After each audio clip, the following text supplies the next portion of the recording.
story of the most stressful night of my life. The time I went to go see Deadpool 2 alone. All right, so I've always been a big movies alone guy. It's a controversial topic. People get very hot on the internet about it. I was shamed out of it for a period of my life. I asked for one ticket to see Couples Retreat alone, and like some high school little brat working the register at the theater kind of laughed, snickered at me. Didn't care for that. Went about a decade not going to the movies alone after that. Needed the invention of technology. Needed kiosks. Kiosks were really my dipping the toe back in the water.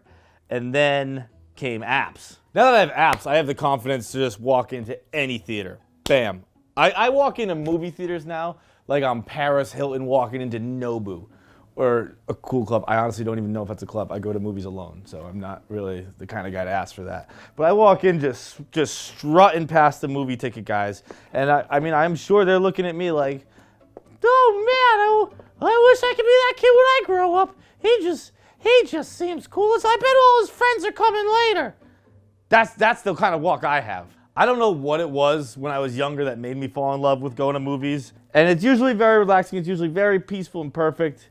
This night was the worst. I was going to see Deadpool 2, and I've been a Ryan Reynolds stan for a minute. All you hoes who like Ryan now because him and Blake are cute on Instagram, I was on it when he was having sex with Tara Reid. I'm old school Ryan Reynolds. So I love Deadpool. I was gassed up for this movie. Now I got there late.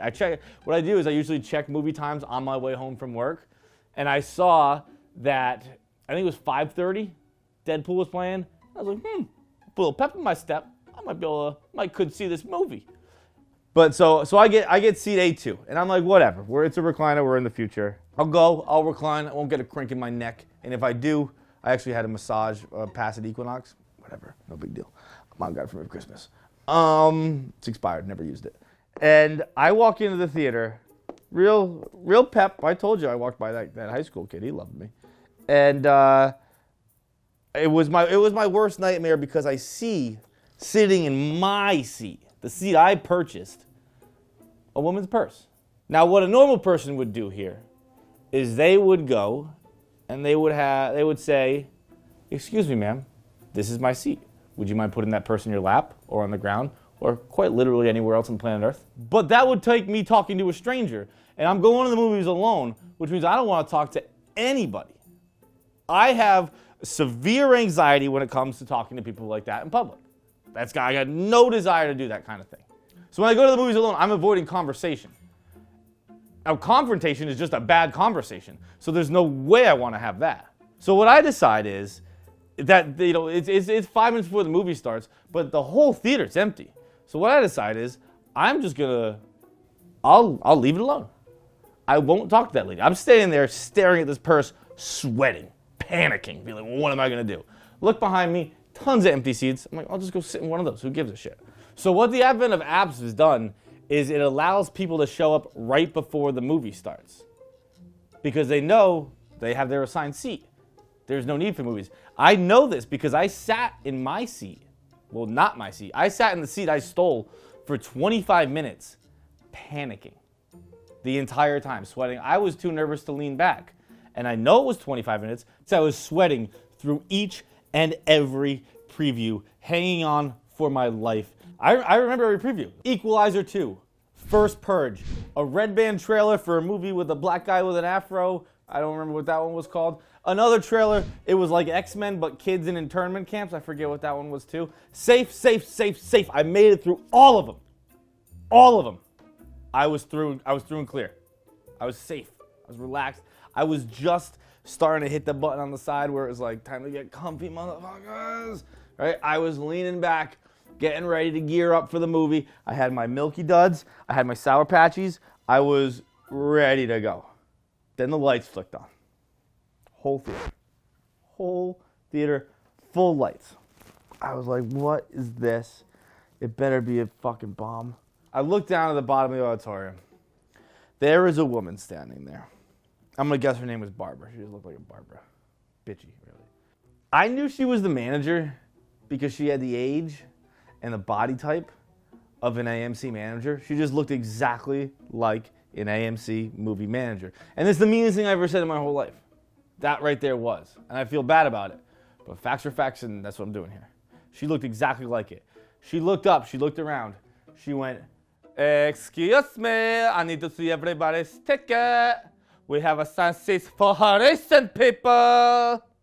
Panicked, right? I'm sweating like a fucking whore in church at this point. And I was a whore in my church. The movies in my church, I was the slut. I was sleeping around. I was in a different seat.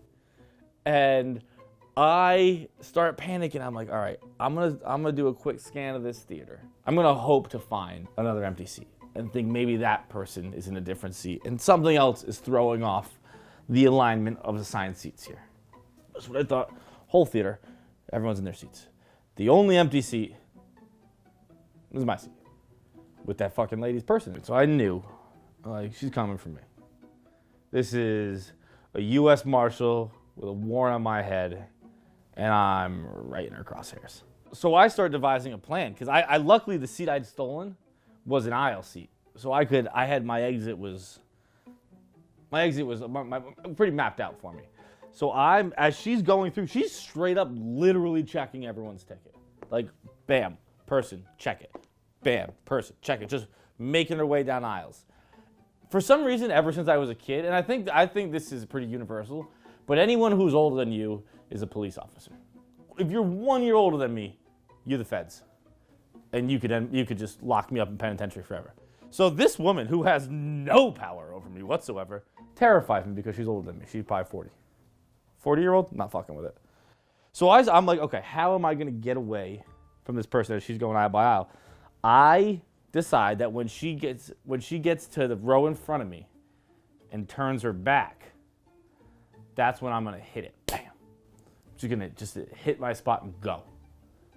Fucking Forrest Gump. I don't know, any other fast person. I just start banging down the stairs. And so she gets to like row B. I think I was in row C. I'm fucking like I'm in the starter blocks. I'm like, all right, here we go. Once the second she turns, I was out. Gone down the stairs like any protagonist in the million fucking action movie trailers I just watched. I turn the corner and at that point I'm home free. I crushed it. I'm gone. I'm not getting arrested by the AMC movie manager. I'm not gonna have to talk to anybody. That would be almost worse. I kick open the front door like I was like getting out of freedom. Just kick open the door to the theater and like I just got out of jail. Yes. And then there are like 3 other employees, the henchmen of the AMC movie manager. And one of them looks up. He's got a dustpan in his hand. He says, "Hey man, you enjoy the movie? You know what kind of fucking shit you gotta be to talk trash with a dustpan in your hand?" This kid had that audacity. He knows full well I hadn't seen that movie. It just started. Who leaves the movie 2 seconds into it? And I look next to him. He's standing next to this kid. White button-down shirt tucked in to fucking Nantucket red shorts. I've called him Hunter telling this story because there's no doubt in my mind his name was Hunter, just like there's no doubt in my mind her name was Barbara. He just looked like a hunter. If you're anywhere but a New England prep school campus wearing a white button-down tucked into salmon Nantucket red shorts, I don't say it a lot, but you're a real dick. I was going to say cunt. I said dick instead. Now I've said both. And everyone around Hunter, all of them, just had like a huddle around each other, just laughing it up at me, the guy who stole a seat. So if you're ever wondering what my weekends are like, they're pretty much something along those lines. I spent $16.50 on a movie ticket. I spent about $32 total on candy. I gotta get sweets, salties, right? Popcorn, soda, water bottle. And I didn't watch the movie. I didn't drink the water. I didn't drink the soda. I didn't eat the Sour Patch Kids. I didn't eat the milk. I left it all behind. Like an abandoned campsite. Like an abandoned psychiatric ward, really, if you think about it, with the fucking anxiety that was sitting in that seat. And the one thing I learned from this whole story, this whole saga, from all the wasted money, from all the wasted time, what you want to know what I took away from this one? I didn't take away anything. I didn't take away a single thing, because I would do it again right now. It was by me, it was perfect game plan. It was perfect execution. Every step of the way, I did the right thing. Fuck Barbara, fuck Hunter, suck it! got it a little bit. This is my third time hitting myself in the penis in 2 days. Thank you for watching One Thing I Learned. Here's a reminder to please subscribe, hit the bell icon, and leave a comment for other stories you'd like to see cartoonified. And if you want to see more stories, make sure you click the playlist right up here. It's all the One Thing I Learned we've had, all compiled in one place. All the great stories. Subscribe, bell, watch it, comment, do it all. Thank you.